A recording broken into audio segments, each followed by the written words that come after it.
రెండు రాష్ట్రాల విభజన సమస్యలపై కమిటీలు వేయాలని నిర్ణయించారు. ప్రజాభవన్లో జరిగిన ఇద్దరు సీఎంల భేటీలో ఈ మేరకు నిర్ణయం తీసుకున్నారు.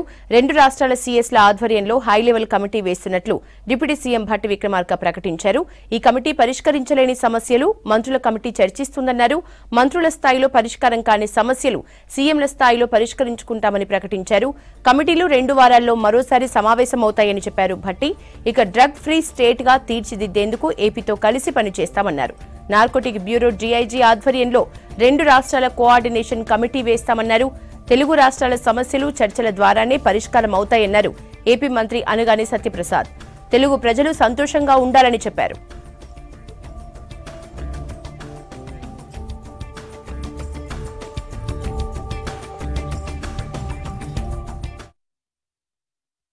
గత 10 సంవత్సరాలుగా విభజన చట్టంలో పొందుపరిచినటువంటి అంశాలు ఇతరత్ర పరిష్కారానికి నోచుకునేటువంటి అతి ముఖ్యమైన అంశాలు కూడా వాటన్నిటికీ ఈ సమావేశంలోనే సమాధానాలు కానీ పరిష్కారాలు కానీ దొరుకుతాయని ఈ సమావేశం అనుకోలేదు. కాకపోతే వీటికి పరిష్కార మార్గాలు చూపించడానికి ఏదో ఒక విధానపరమైన నిర్ణయాన్ని వ్యవస్థను ఏర్పాటు చేసుకునే అవసరం ఉంది. కాబట్టి ముందుగా 2 రాష్ట్రాల ముఖ్యమంత్రులతో సహా ప్రతినిధి బృందాలు అందరూ కూలంకషంగా చర్చించిన తర్వాత ఒక నిర్ణయాన్ని రావటం జరిగింది.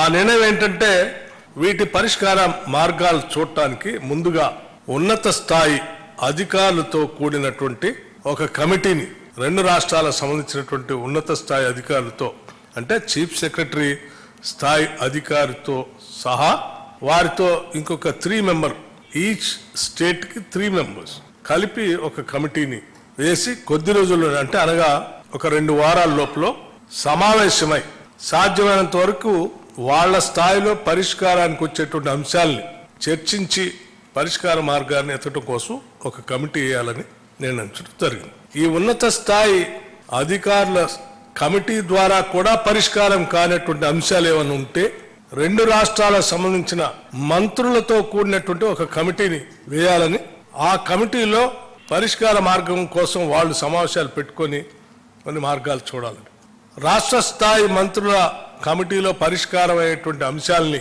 2 రాష్ట్రాలకు సంబంధించినటువంటి ముఖ్యమంత్రి స్థాయిలో అంగీకరించడం, ఒకవేళ అక్కడ కూడా పరిష్కారం కానటువంటి మార్గాలు ఏమైనా ఉంటే ఆ అంశాలు ఉంటే మళ్ళీ రాష్ట్ర స్థాయిలో ముఖ్యమంత్రుల స్థాయిలో సమావేశాన్ని ఏర్పాటు చేసుకొని పరిష్కార మార్గం కనుగొనడం కోసం ప్రయత్నం చేయాలని సమావేశంలో అన్ని కూడా కులంకుశంగా చర్చించి అందరు అడ్వైజర్లు తీసుకుని ఎవరైతే మంత్రివర్యులు ఉన్నారో అలాగే అధికారులు ఎవరైతే ఉన్నారో అందరి కూడా సలహాలు సూచనలు తీసుకుని డిస్కస్ చేసి ఇవన్నీ కూడా, ఎందుకంటే మీ అందరికీ తెలుసు తెలంగాణ ఒక ఉద్యమంతో ఒక నిధులు విధులు కేటాయింపులతో ఏర్పాటైంది, అంటే దాన్ని ఉద్యమం చేసి ఏర్పాటైంది. అలాగే ఆంధ్రప్రదేశ్ అభివృద్ధి వారి యొక్క సెంటిమెంట్లు కూడా చాలా పరిణామం తీసుకుని ఎవరు యొక్క మనోభావాలు దెబ్బతినకూడదు, అందరి యొక్క భావోద్యోగాలన్నీ కూడా పరిగణన తీసుకుని మనం అన్ని కూడా ఫుల్ఫిల్ చేసుకోవాలని చెప్పేసి ఒక లక్ష్యంతో ఏదైతే రీఆర్గనైజేషన్ యాక్ట్లో ఉన్న ప్రతి ఒక్క అంశం కూడా పూర్తిగా చర్చలతోనే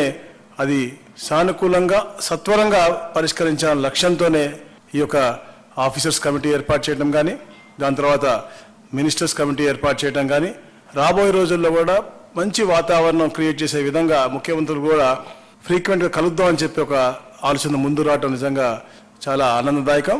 అలాగే మరి ముఖ్యంగా తెలంగాణ రాష్ట్రం ఏర్పడిన తర్వాత డ్రగ్స్ ఫ్రీ స్టేట్ గా చేయాలని చెప్పేసి తపనతో పనిచేస్తా ఉన్నారు. దాని మీద కూడా సుదీర్ఘంగా చర్చించి ఏదైతే అక్కడ ప్రభుత్వం ఏర్పడిన తర్వాత ఒక సబ్ కమిటీ మేము వేసుకోవడం జరిగింది 6 మంత్రులతో. ఎందుకంటే అక్కడ మా దగ్గర కూడా స్కూల్ బ్యాగుల్లో అంటే 8th క్లాస్ చదువుకునే స్కూల్ బ్యాగుల్లో కూడా మనకి గంజాయి దొరికే పరిస్థితి మాకు అక్కడ రాష్ట్రంలో ఉంది. కాబట్టి ఎడ్యుకేషన్ మినిస్టర్ కానీ, గౌరవ హోమ్ మినిస్టర్ కానీ, అలాగే ట్రైబల్ వెల్ఫేర్ మినిస్టర్ కానీ, ట్రాన్స్పోర్ట్ మినిస్టర్ అందరూ కూడా వేసుకుని మేము సబ్ కమిటీ ఏర్పాటు చేయడం, వారి మీటింగ్ కూడా జరగడం జరిగింది.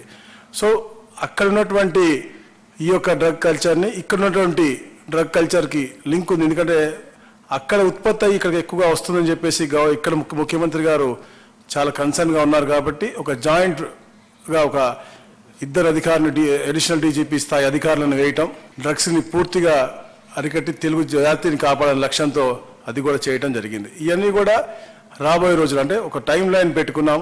2 వారాల్లో తప్పకుండా ఇరు ముఖ్యమంత్రులు కూడా హర్షించే విధంగా ఏదైతే ఈ రోజు సూచనలు ఇచ్చారో మంత్రివర్యులందరూ కూడా ఇవన్నీ కూడా తీసుకుని వెళ్ళి ఆఫీసర్స్ అందరూ కూడా కూర్చుని స్టెప్ అంటే వే ఫార్వర్డ్ వెళ్ళే విధి విధానాలతో పాటు ఒక మంచి ఇది కూడా తీసుకొస్తారు. తప్పకుండా తెలుగు రాష్ట్రంలో ఉన్న ప్రతి ఒక్కరు కూడా హర్షించే విధంగా ఈ యొక్క రీఆర్గనైజేషన్ యాక్ట్లో ఉన్నటువంటి అన్ని అంశాలు కూడా ఇంప్లిమెంట్ చేయడానికి పూర్తిగా ఈ కమిటీస్ కూడా చేస్తాయి. అలాగే వచ్చినటువంటి అన్ని అంశాలు కూడా మళ్ళా మేము చర్చించిన తర్వాత తమరితో మేము అందరం కూడా మాట్లాడతాం. Thank you.